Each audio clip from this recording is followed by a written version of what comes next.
Get your pen and write your story all over again. And this time, learn the lessons, motivate others, and share that inspiration. Dear Max FM with DJ Chini. Dear Max FM, please call me Zero Girl. Ang dating muse ng high school. Ang babaeng pinapangarap ng lahat ng mga lalaki. Kuno. Sikat daw ako, maganda, may kumpiyansa na walang katulad. Ang taas ng confidence level ko, Chin. Pero alam mo ba, nung nag-college ako,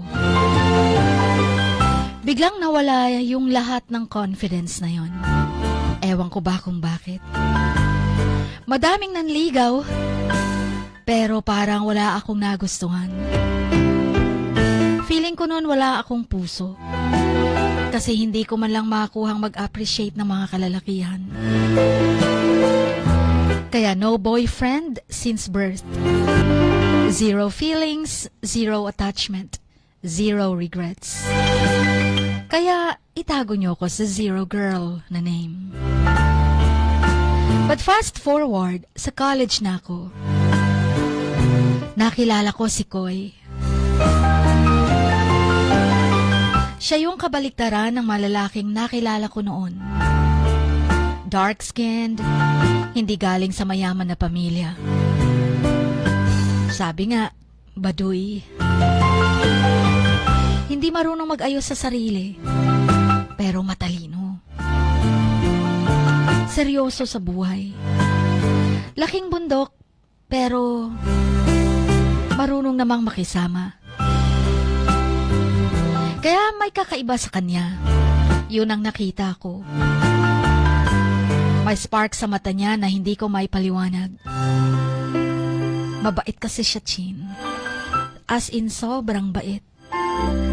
Hanggang sa nagsimula kaming maging magkaibigan. Naging classmates sa ilang subjects. Tapos magkasama na kung kumain. Hanggang sa nahulog na ang loob ko sa kanya. Pinagtatawanan ako ng ibang classmates ko. Nahulog ako sa lalaking hindi ko inaasahan. Yung kabaliktaran, opposite daw ng ideal man ko. Ang daming mga gwapong nanligaw. Ang daming may perang nanligaw. Pero doon daw ako napadpad sa kanya. Sa dinami-dami daw ng lalaki, sa kanya pa ako nahulog. Ang masakit pa, pinagsasalitaan siya ng hindi maganda. Hindi kasi siya ganun kagwapo sa mata ng iba. Ano bang daw nakita ako sa kanya? Laging tanong ng mga kaibigan ko. Hindi kasi nila kilala si Koy. Kung alam lang nila kung gaano katalino si Koy, gaano kaseryoso sa buhay, gaano kabait.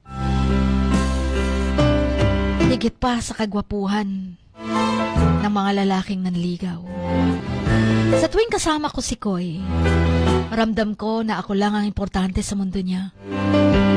Siya yung nagbigay ng kulay sa buhay ko. Siya yung nagpapatunay na hindi lahat ng magaganda, gwapo, ay nasa labas lang makikita. Oo, ang daming mga sinasabi ang tao. May mga beses na gusto kong itago na lang siya sa mundo.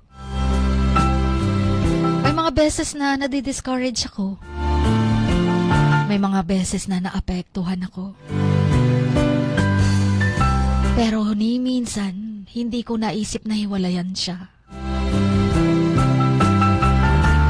Hindi man siya katanggap-tanggap ng mga taong sobrang expectation sa akin.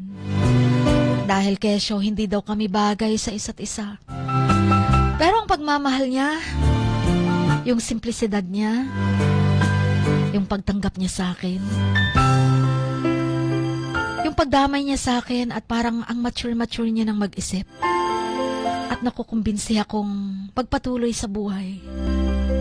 Lahat ng yun, nagpapatibay sa desisyon ko Tama lang na ipaglaban ko siya. Tama lang na siya yung minahal ko. Chin, kahit na may mga taong masakit kong magsalita. Kahit na hindi ako sinusuportahan ng pamilya ko. Pero nandito pa rin kami.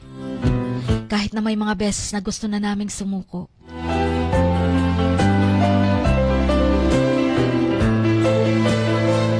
But with our love and commitment, mas maligaya kami kaysa sa mga sinasabi ng iba.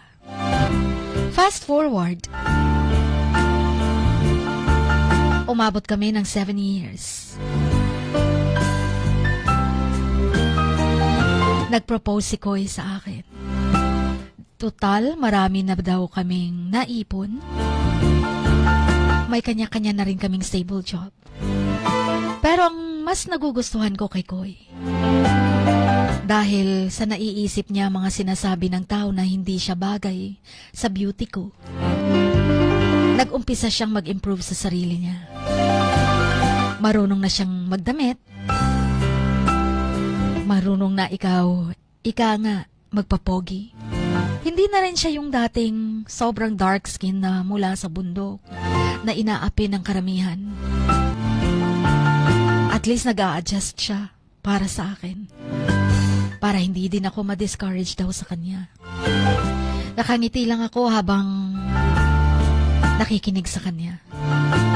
Sabi ko wala talaga akong regrets na siyang pinatulan ko. Dumating ang araw ng aming wedding day. Simple lang ang seremonya. Yun ang gusto ko.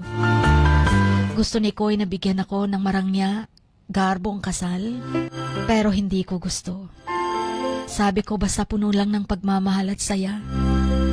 Okay na ako sa simple na seremonya.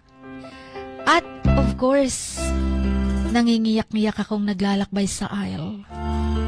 Papuntang altar. Naghihintay si Koy. Napaglabanan namin ang lahat ng odds. Pinatunayan naming dalawa ni Koy na hindi naapektuhan ang aming true love sa isa't isa despite sa kanilang mga pagmamak sa amin. 2 years na kaming kasal, Chin. Fast forward. Naging successful si Koy sa business niya. Hindi naman sa pagmamayabang. Nagkaroon kami ng magandang bahay.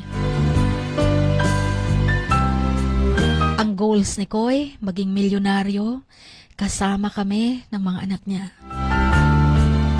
At nabago ang buhay namin. Ang taas na ng tingin nila kay Koy. Nagbago ang impresyon ng lahat sa kanya. At ang mas pinakamahalaga dun, naging mas maligaya kami sa isa't isa. Nakatayo kami ngayon sa aming maligaya at masayang tahanan. Nakakapag-travel na din kami. May maayos na trabaho ako. May business si Koy. At umuunlad ito. Lagi akong sinasabihan ni Koy na sana hindi daw ako nagsisi na siyang pinili ko. Sabi ko never. Never talaga. Kahit na inaalipusta na nila ang itsura mo.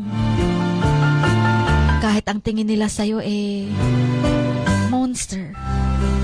Isang beast na isinayaw ang beauty. Hinding-hindi ko daw siya dapat pagsisihan dahil loyal na loyal daw siya sa akin. Sa mga taong nagda-doubt sa amin noon, Chin, nakikita ko buhay nila.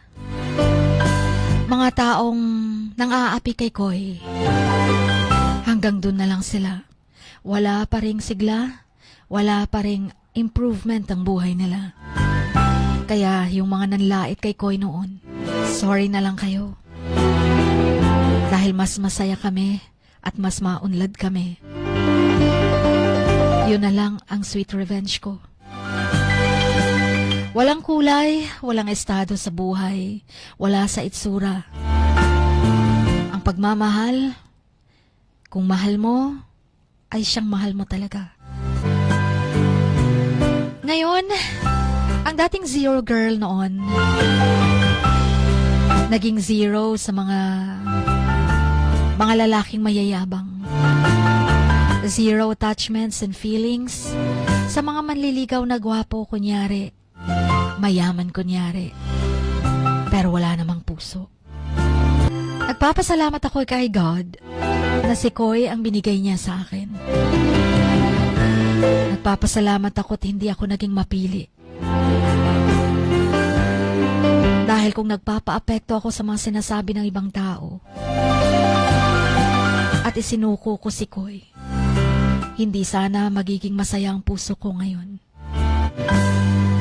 Just until here, sana'y mapili niyong mabasa ang sulat ko. Advance Happy Valentine's, everyone. At para kay Koy, thank you for loving me.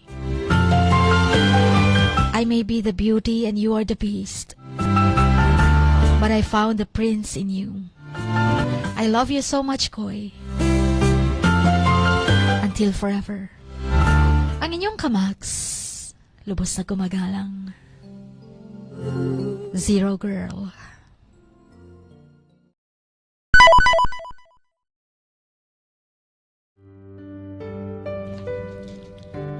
Sa bawat pagluha mo, may nakatagong kwento. Sa bawat ngiti mo, may gustong sabihin ng puso mo. At sa likod ng iyong halakak at maging sa pagkabiko mo, may mensaheng nakabalot sa iyong pagkatao. At ang tanging nais mo lamang ay mapakinggan ang mga ito ng buong mundo. Dear Max FM with DJ Chini. Life has got all those twists and turns. Stand up for what you believe in. What lies behind you and what lies in front of you pales in comparison to what lies inside of you. Dear Max FM with DJ Chini. Sabi nga nila, ang pagsusulat kapag masyado mong diniinan hanggang sa susunod na pahina ay nagmamarka. Katulad ng pagmamahal, kapag masyado mong ibinigay ang lahat, yung sakit na gawa ng nakaraan, dala pa rin hanggang kasalukuyan. Dear Max FM, you own your story and you are the author of your own book of life. Don't let others write your script, but let others hear your story and make them inspired. Kaya sumulat na, maging bahagi ng aming programa. Dear Max FM with DJ Chini tuwing Lunes hanggang Biyernes, 1:00 hanggang 3:00 ng hapon sa Max News FM, Sock Sargent. Love, life, and lessons from the past only at Dear Max FM with DJ Chini.